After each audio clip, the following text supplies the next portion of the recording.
E aí, meus amigos, tudo bem? Estamos de volta com a parte 2 do nosso vídeo de intervenção de terceiros no novo CPC. Vamos dar continuidade ao estudo do incidente de desconsideração da personalidade jurídica. Nesse vídeo, falaremos sobre a legitimidade e as hipóteses de cabimento do Instituto. Não saia daí!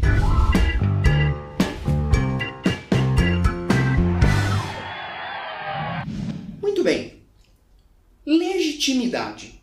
Quem pode requerer a instauração do incidente? Quem pode requerer a desconsideração da personalidade jurídica? Bom, o novo CPC expressamente diz que a parte poderá requerer o incidente, assim como o Ministério Público. Então, para sua prova, cuidado, lembre-se, parte e MP podem requerer a desconsideração. Uma dúvida que alguns ainda estão tendo é o seguinte: o juiz poderia agir de ofício?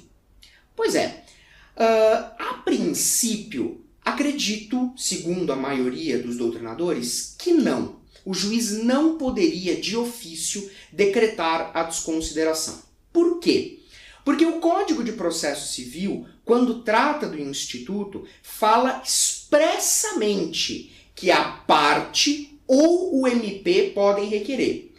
Como o Código de Processo Civil foi omisso ao falar do juiz, muitos doutrinadores estão afirmando que essa omissão do Código é proposital, ou seja, é para dizer implicitamente que o juiz não pode decretar o incidente de ofício, ok? Um detalhe que eu digo para você, que é bem importante para a sua prova, é o seguinte: nós já tínhamos o Instituto da Desconsideração Inversa da Personalidade. Esse instituto já existia. E o que é a desconsideração inversa? Bom, no vídeo passado eu mostrei para vocês que, no nosso exemplo, eu tinha um empresário. Esse empresário estava com uma série de dívidas da sua empresa que ele não tinha como honrar. Então o que ele fez? Pegou o patrimônio da empresa, os bens da empresa e passou para o nome dele, ok? Essa é a desconsideração comum, digamos assim. Só que também existe a possibilidade de desconsideração inversa. Ou seja, o empresário, ele pega os seus próprios bens e transfere para o nome da empresa. Isso também é possível.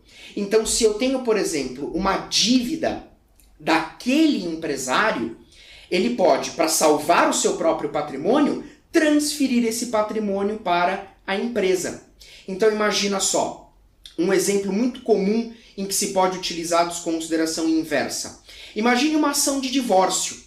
Imagina que o sujeito, ele já sabe que vai acabar se divorciando, casamento não tá bom, então o que ele faz? Para evitar que a esposa fique com uma parte dos bens na divisão, na partilha, ele pega o patrimônio e passa para o nome da empresa. Quando chegar na ação de divórcio, ele não vai ter bens pessoais para partilhar, porque ele passou tudo para o nome da empresa. Esse caso é um caso típico em que poderá haver a desconsideração inversa. E aí, o novo Código de Processo Civil permite, através desse mesmo incidente, desse mesmo procedimento, tanto a desconsideração comum como a inversa. Eu quero chamar agora um slide que eu preparei para a gente falar sobre as hipóteses de cabimento dessa desconsideração. Vem comigo. Pessoal, olha só. O artigo 134 do novo CPC prevê que a desconsideração é possível no processo de conhecimento e no processo de execução. Tá bom? Então, se você for lá no artigo 134, você vai ver processo de conhecimento, que é aquele momento do processo, aquela fase processual em que eu não sei quem tem o direito. Eu ainda estou discutindo se é o autor ou se é o réu que tem o direito. Nesse momento, tranquilo, pode haver desconsideração. Processo de conhecimento, tranquilo. Mas na fase de execução também é possível. Então imagina, por exemplo, que o juiz já deu a sentença, essa sentença já transitou em julgado e começou a fase de cumprimento de sentença.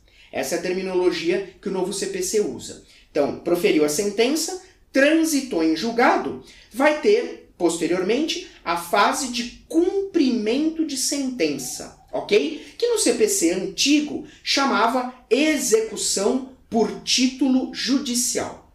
Muito bem, começou o cumprimento da sentença. Posso desconsiderar a personalidade nesse momento? Posso. O artigo 134 permite.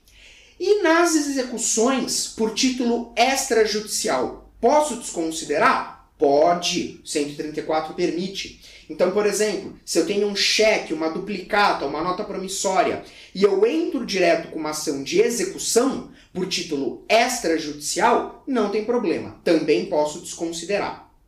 Agora, a grande dica sobre esse incidente e as hipóteses de cabimento é o seguinte. A Lei 9.099 de 95, a lei que prevê os juizados especiais, tem um detalhe. Porque o procedimento dos juizados, como você sabe, é o procedimento sumaríssimo. É aquele procedimento rápido, aquele procedimento mais célere, onde eu vou dar importância para a rapidez, para a informalidade. Por conta disso, nos juizados especiais cíveis, é proibida qualquer forma de intervenção de terceiros, exceto a desconsideração da personalidade jurídica.